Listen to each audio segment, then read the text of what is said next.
हम चाहे इंसान हो चाहे फरिश्ते हों उनसे मुज़ाकरात के लिए तैयार हैं। इंसान तो सारे ही हैं, लेकिन फरिश्ते कहाँ से आ गए? फरिश्तों के साथ मुज़ाकरात की बात की जा रही है। जिहाद का नाम कभी दिया गया, कभी कहा गया हम सर पे कफन बांध के आ रहे हैं, लेकिन किया ये अपने लोगों को मुश्तैल करके, लोगों को जज्बात में लाके लेके आए और फिर लीडरशिप सारी गायब हो गई। एक तो आज बड़ी अहम डेवलपमेंट इसे कह लें कि तहरीक इंसाफ की उमर अयूब साहब ने फरमाया है कि हम चाहे इंसान हो चाहे फरिश्ते हों उनसे मुज़ाकरात के लिए तैयार हैं। इंसान तो सारे ही हैं, लेकिन फरिश्ते कहाँ से आ गए? फरिश्तों के साथ मुज़ाकरात की बात की जा रही है। जी बहुत बहुत शुक्रिया। देखिए, पीटीआई का जो अभी तक वतीरा रहा है, आपने देखा कि जब ये हुकूमत में थे भी ये किसी सियासी कुव्वत से बात करने में बिलीव नहीं करते थे और ये बड़ी प्राउडली कहते थे कि हम वन पेज पे हैं और वही हैं जो हमारी हुकूमत को चला रहे हैं, वही हैं जो हमारे नंबर्स पूरे कर रहे हैं। उसके बाद जब ये ऑफिस में गए तभी भी इनसे कहा गया कि आए मुज़ाकरात करें, तो इन्होंने कहा हमने किसी सियासी कुव्वत से मुज़ाकरात नहीं करने। अब इन्होंने अपना बार बार जो सड़कों पे ये मारे रहे और इन्होंने कोशिश की बारहा, कभी वफाक पे हमले की, कभी किसी दूसरे सूबे पे हमले की। उसके बाद जुबान इस्तेमाल की गई, जिहाद का नाम कभी दिया गया, कभी कहा गया हम सर पे कफन बांध के आ रहे हैं, लेकिन किया ये अपने लोगों को मुश्तैल करके, लोगों को जज्बात में लाके लेके आए और फिर लीडरशिप सारी गायब हो गई। और अब ये हालात हो गए कि इनको समझ आ गई है कि इनके ये सारे टैक्टिक्स जो है ना वो फेल हो गए, उनकी कोई चीज काम नहीं कर रही। अब ये एक किस्म का आप समझें कि ये कह रहे हैं कि कोई तो हो जो हमसे मुज़ाकरात करे, और उसके बाद इन्होंने एक बहुत ही मज़ाक़ खेज मैं समझती हूँ जो बयान दिया कि हम जो है वो करेंगे सिविल डिसोबीडियंस। आप ये बताएं कि सिविल डिसोबीडियंस इस खित्ते में एक बहुत ही बड़े मकसद के लिए हुई, लेकिन आज ये इसके लिए कहते हैं हम सिविल डिसोबीडियंस करेंगे कि इमरान खान के गुनाहों को नजरअंदाज कर दिया जाए अगर उसने कोई किए हुए हैं, और उसको एनआरओ दे दिया जाए और उसको जेल से निकाल दिया जाए। तो ऐसा तो मुमकिन नहीं है। तो आज ये इस चीज पे आ गए हैं कि हम मुज़ाकरात करेंगे, लेकिन इनसे ये पूछा जाए कि आज क्या ये सियासी के साथ मुज़ाकरात करने के लिए तैयार हैं? लेकिन शिद्रा चलें, वो तो मुज़ाकरात के लिए तैयार ही हैं। एक और बड़ा अहम इशू जो है आपके सामने दरपेश है, वो है मदारिस का, कि मौलाना साहब जो है वो सड़कों पर आने के लिए तैयार हैं और आज भी मौलाना ने कहा कि हम किसी भी किस्म का बिल जो है वो कबूल नहीं करेंगे। मदारिस का मामला कैसे हल होगा फिर? ये देखिए, मदारिस का जो मामला है, ये सारी चीज एक इस चीज पे आई थी कि हमने बैरूनी लोगों को भी जो एक परसेप्शन पाकिस्तान का बना हुआ था मदारिस के हवाले से, तो ये एक बताना था कि तालीम की वजारत तालीम के अंडर मोस्टली मदारिस आ चुके हैं। अभी भी मैं समझती हूँ कि मौलाना एक बहुत ज़ीरक सियासतदान है और उनके साथ बातचीत करके इस मामले का कोई ना कोई हल निकल आएगा जरूर। ठीक है। और वो जरूर एक ऐसी चीज जो कि मिडिल बात हो, जिसमें कि विन विन सिचुएशन हो जाए। मुझे यकीन है कि कोई ना कोई ऐसी चीज जरूर निकल। चलें शिद्रा, आप बताइएगा कि फिर अगर ये मुज़ाकरात, क्योंकि तहरीक इंसाफ जो है वो मुज़ाकरात चाहती है फौज के साथ ही, और कभी कहा जाता है कि जी हम तो बात करेंगे फौज के साथ, क्योंकि इख्तियार उनके पास है, हुकूमत से मुज़ाकरात होते नहीं है, तो फिर बात तो नहीं चलेगी आगे। फिर फौज चाहती नहीं मुज़ाकरात करना। देखिए, इसलिए नहीं चाहते, जो फौज है उन्होंने तो बड़ी क्लियरली कह दिया है कि हमने सियासत में मुदाखलत नहीं करनी, ना ही हमने इनके साथ मुज़ाकरात करना। इन्होंने 9 मई का वाकया किया, उसके बाद अभी इन्होंने 26 नवंबर वाला वाकया कर दिया, इसमें भी ये 9 मई को रिपीट करना चाहते। उसके बाद देखे कि किस तरीके से इन्होंने फेक न्यूज फैलाई, किस तरीके से लाशों पे सियासत की, जो कि बहुत ही घिनौना मेरा ख्याल है एक इकदाम था इनका। 278 से शुरू हुए ये और 12 पे आके फिर 12 पे आ गए। ठीक है।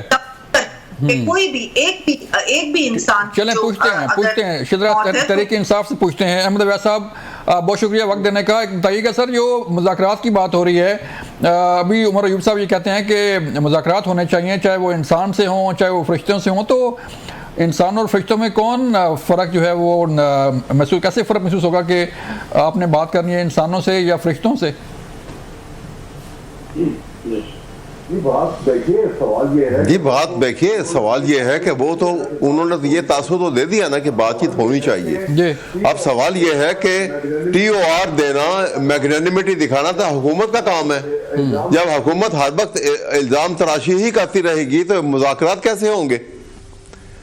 जब हर वक्त इसी को लकीर पीटते रहेंगे कि जी 278 थे या 12 कैसे हो गए या फलां कितने हो गए, वो फॉरगेट अबाउट इट।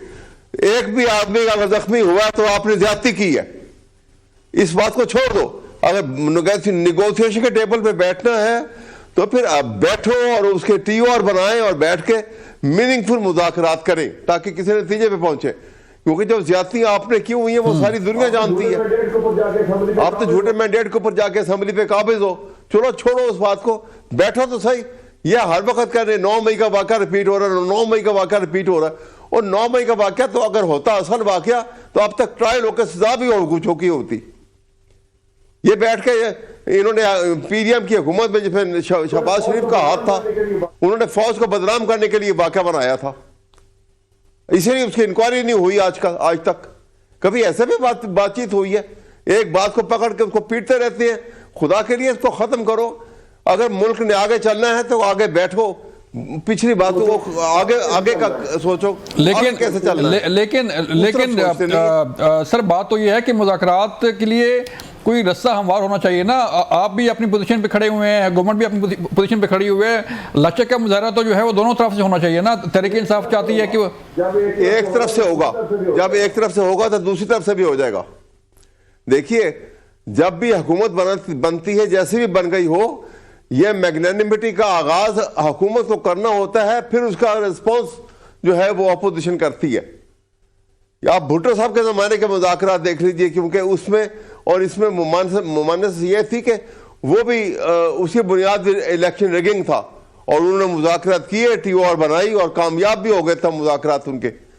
इसी तरह से ये कोई तरीका तो नहीं है कि एक आदमी कहता है कि जी मैं बात करने को तैयार हूं, फिर कहता है कि जी ये तो हम इनको पार्टी बैन करने लगे। दूसरा कहता है कि हम तो 9 मई के वाक़या वालों के साथ ठीक है बनाने को तैयार नहीं है। हमें अभी ज्वाइन किया है असलम गौहरी साहब ने, JUFA के तर्जुमान हैं। उनसे बात करते हैं कि जो मदारिस का जो इशू चल रहा है उसका हल क्या है। गौहरी साहब बहुत शुक्रिया वक्त देने का। सर बताइएगा कि अब क्या डेडलॉक कहाँ पे है? पहले तो गवर्नमेंट ने कहा जी कि आपका जो बिल है वो हम लेके आएंगे, जब तरमीम हो रही थी बिल चला भी गया, फिर वापस आ गया। तो क्या JUFA चाहती है कि जो मदारिस हैं उसकी कहीं रजिस्टर्ड ना हो, जो स्टूडेंट हैं वो कहीं रजिस्टर्ड ना हो, या उनका अपना निसाब हो, या अपना एक जो है उनका इदारा हो? देखें, बात सीधी सी है कि ये जो बिल पास हुआ है, ये मैंने अकेले वोट नहीं किया, मेरे पास तो 8 वोट थे। ये तो वोट मुस्लिम लीग ने भी दिया। ये मुस्लिम लीग की इत्तेहादी MQM, बाप और सब पार्टियों ने, पीपल्स पार्टी समेत सबने इस बिल को वोट किया है। सदर पाकिस्तान जनाब आसफ अली जरदारी साहब इस वक्त प्रेसिडेंट हैं पीपल्स पार्टी पार्लियामेंटेरियंस के, उसने वोट किया है इसको। ठीक है, तो ये हम तो इस बिल पे साइन चाहते हैं, हम तो कोई नई तब्दीली तो नहीं चाहते। इस बिल के तहत हम चाहते हैं रजिस्ट्रेशन हो जाए। तो हम तो रजिस्ट्रेशन चाहते हैं, हम रजिस्ट्रेशन चाहते हैं और हमने तो इनकार किया ही नहीं रजिस्ट्रेशन का, कभी भी नहीं किया। इसमें रुकावट डालने के लिए मुख्तलिफ हरबे इस्तेमाल किए जा रहे हैं। जब एक पार्लियामेंट ने बिल पास कर दिया है तो क्या पार्लियामेंट से भी कुछ सुप्रीम चीज है? आज 2019 का मुआहदा कहां से निकल आया? अगर 2019 में आपने मुआहदा किया भी है तो उस पर कोई अमल दरामद आज तक हुआ? ये क्या तमाशा है? कौम को बताया जाए।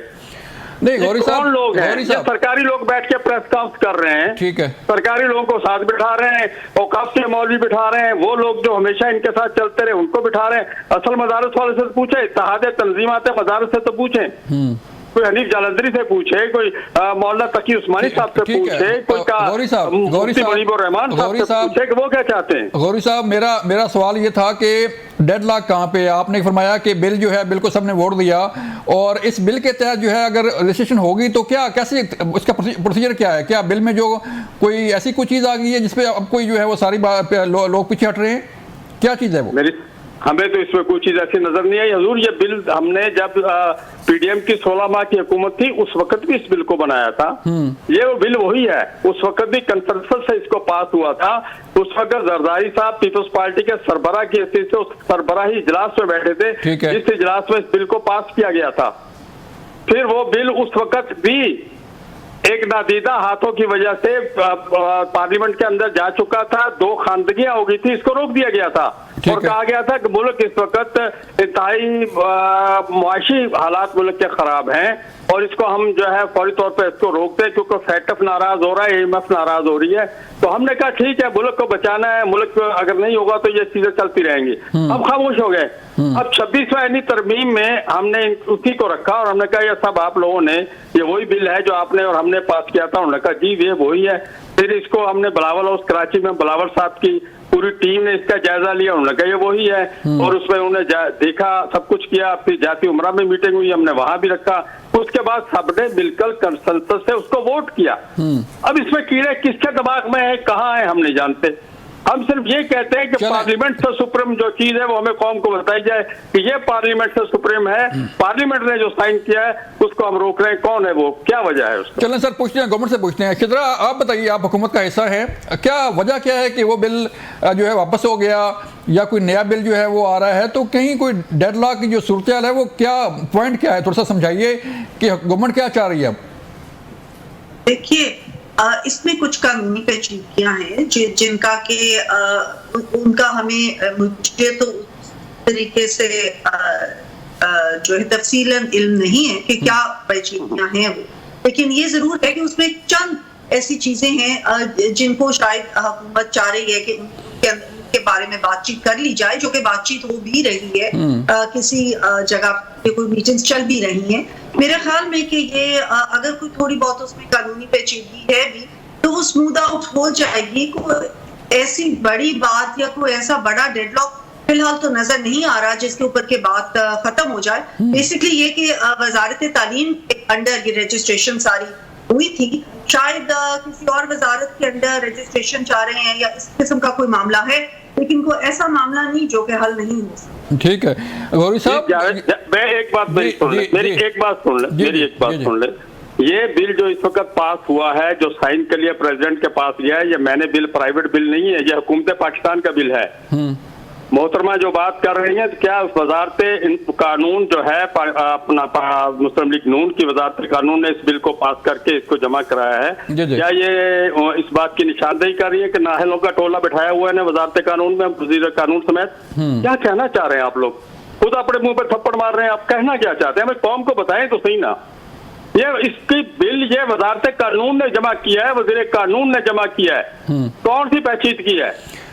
ठीक है अहमद अवैस साहब, तहरीक इंसाफ कहाँ खड़ी है सर? इस जो भी नया एक प्रॉब्लम खड़ी हो गई है मुल्क के अंदर की, मदारस की जो है रजिस्ट्रेशन पहले भी हो रही है और हज़ारों लोग जो है इसमें इनका इंदराज हो चुके हैं, लेकिन अब क्या वजह है कि मौलाना साहब और हुकूमत जो है आमने सामने, और तहरीक इंसाफ की सर पोजीशन क्या है इसमें?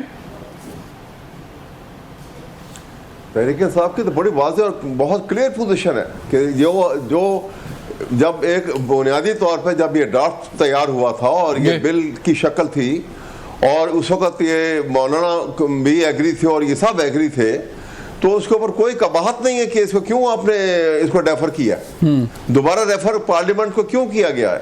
इसका मतलब है कि आप तो कंफ्यूजन खुद क्रिएट करते हैं और जब क्रिएट होगी तो फिर वो डिले भी होगा।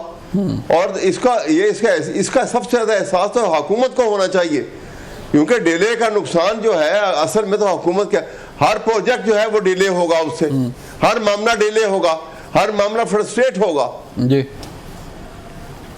तो गौरी साहब, ये नुकसान तो इनको ख्याल करना चाहिए, हर चीज क्लैरिटी ऑफ माइंड से लेकर आए और इसको अगर हो गया तो इसको और इसमें बड़ा पॉजिटिव एस्पेक्ट है कि बिल है क्या, मदरसे हैं, मदरसे में बच्चे पढ़ रहे हैं और उनका कोई आपने रजिस्ट्रेशन करवानी है, वो तो मुझे भी फरमाया गौरी साहब ने कि वो तो रजिस्ट्रेशन का मसला जो है उसके ऊपर तो ये सब एग्री थे, वो खुद कह रहे थे करवाएं, इसमें कोई बुराई की बात नहीं थी। सही। तो फिर क्यों ये वाज़ेह तौर पे अभी मोहतरमा सिद्रा साहब ने भी ये वाज़ेह तौर पे नहीं बताया कि क्या वजह है, क्यों इसको डेफर किया, ये एग्जैक्ट होनी चाहिए। गालिबन वाली बात तो नहीं होती ना, देखें जब आप बात कर रहे हैं you should be very clear. ठीक है, कुछ वो कह रहे हैं कुछ कानूनी कर रहे हैं, वो तो बड़े क्लियर होने चाहिए। हाँ, वो कुछ कानूनी पेचीदगियों का जिक्र कर रही है